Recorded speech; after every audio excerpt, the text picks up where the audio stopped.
1000 profesor ini ikut jengkel, itu kira-kira jadi solusi apa goblok bareng? Sama 1000 kiai ini ikut jengkel, ini jadi solusi apa goblok bareng? Goblok bareng. Nah problem sekarang kita ini biasa didikte orang bodoh. Dan saya merasa bahwa ya seluruh pengetahuan itu kan sekedar menguji konsistensi di dalam reasoning, di dalam penalaran.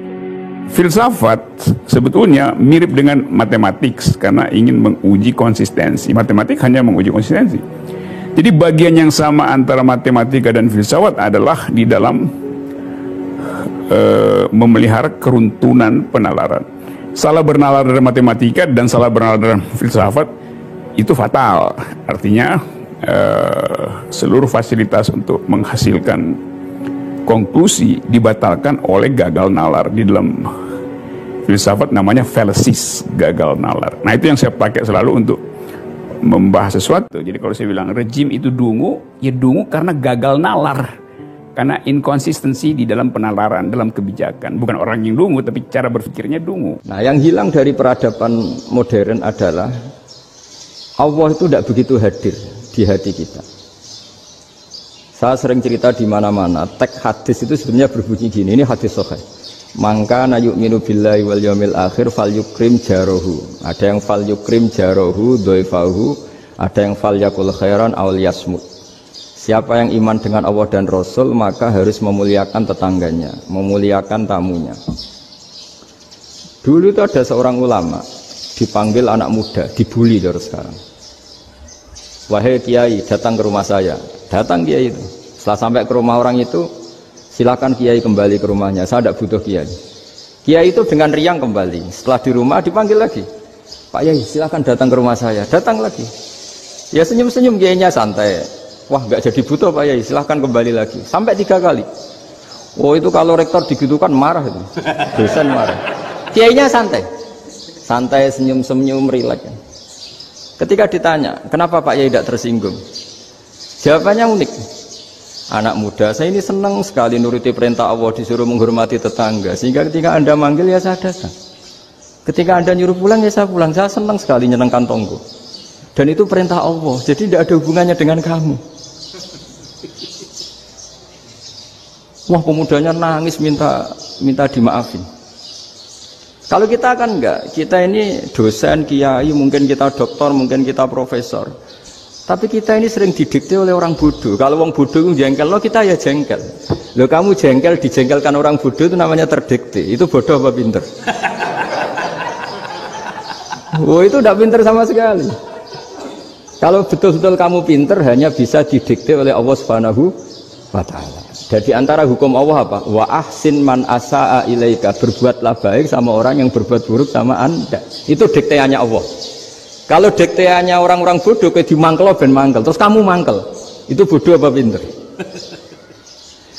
Nah, problem kita kekinian adalah wong pinter wong bodoh itu podo-podo bisa didikte oleh sekelilingnya.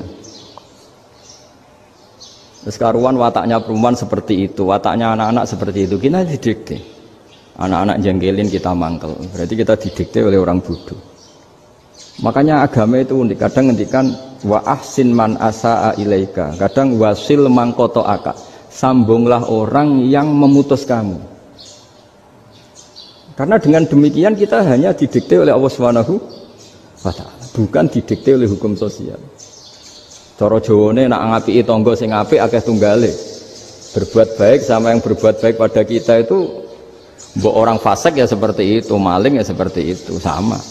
Tapi kalau berbuat baik sama orang yang berbuat jelek sama kamu itu baru luar biasa. Dan memang teksnya hadis wa ahsin man asa'a ilaika, berbuat baiklah sama orang berbuat buruk sama kamu. Jadi nggak boleh orang didikte.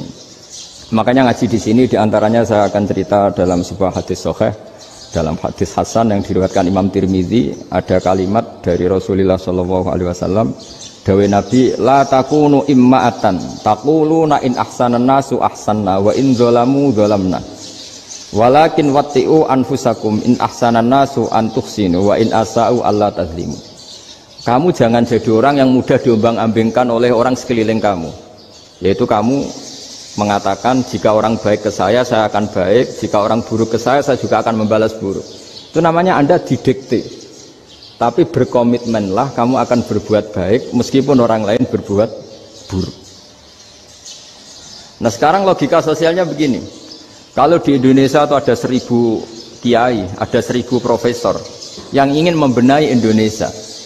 Rata-rata orang awam itu semau gue. Terus mereka mendikte kita.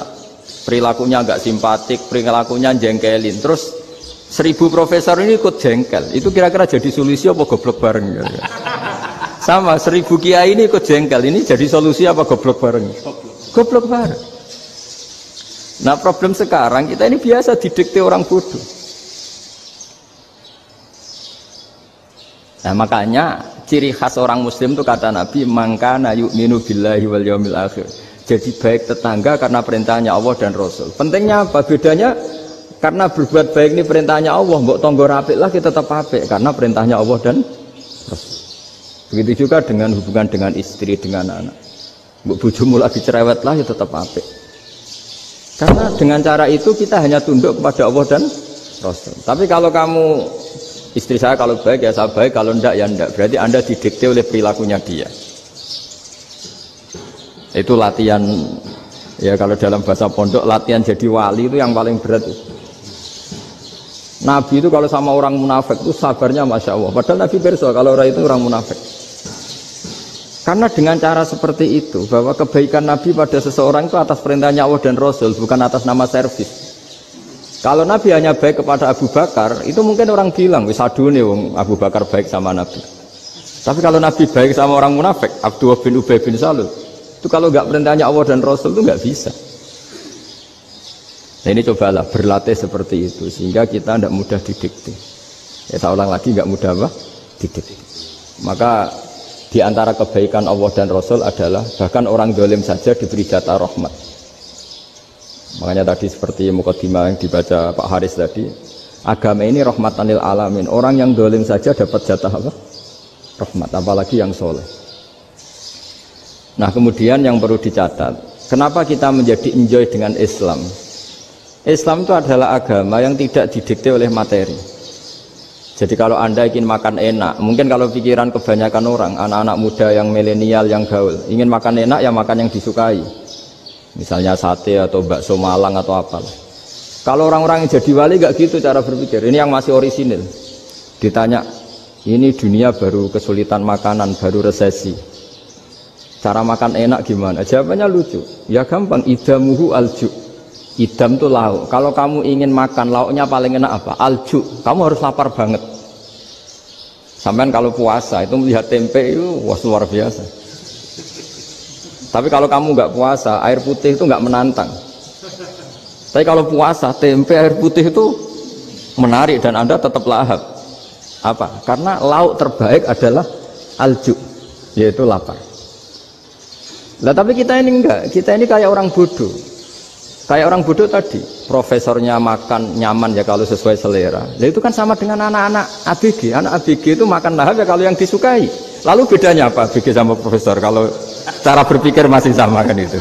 Kiainya juga gitu, kiai makan enak kalau yang disukai, kalau enggak ada. Lalu bedanya apa kiai sama orang awam? Orang awam juga gitu, makan lahap ya kalau yang disukai. Nah ternyata perilaku kita ini yang pintar sama yang bodoh sama mas. Kalau kamu ingin berkasta lebih baik, itu cara makan enak itu apa? Idamuhu aljur. Lauk terbaik adalah karena kita sangat lapar. Makanya masyhur dalam cerita-cerita tarikh sirah nabawiyah, Nabi diberi hadiah, beberapa hadiah. Di antaranya ada yang diterima, ada yang enggak. Termasuk yang dikembalikan itu dokter. Ada seorang raja memberi hadiah Nabi dokter Tobit. Itu sama Nabi dikembalikan. Karena dokter ini sudah lama kumpul Nabi itu nggak pernah sakit. Akhirnya dokter ini putus asa, ini nggak perlu diobatin. Ketika ditanya, kenapa ya Rasulullah engkau tidak pernah sakit? Karena kita ini kaum, kita ini komunitas masyarakat yang tidak akan makan kecuali lapar. Dan kalau sudah makan berhenti sebelum kenyang. Jadi sederhana sekali pengobatan zaman itu. Sebagian besar penyakit itu pasti disebabkan kita ceroboh dalam hal makan. Sudah ngerti kalau durian masalah, kalau makan durian enggak kehitung gitu. Apalagi kalau gratisan itu tambah banyak gitu. Pola tidur juga gitu kata Nabi, dan kita tidak tidur kalau tidak sangat ngantuk. Nah, itu namanya orang-orang soleh yang sudah ada didikte materi. Kalau yang didikte materi kan bisa tidur nyenyak kalau kasurnya enak, AC gini-gini. Sebenarnya enggak, tidur enak itu ya kalau sangat ngantuk. Mbok di gudang, mbok di bis, kalau sangat ngantuk ya semuanya ya enak. Sama, mbok lapar, mbok hanya tempe, tapi kalau sangat lapar itu ya enak. Nah ini ilmu yang mulai hilang, ilmu-ilmu yang mulai hilang.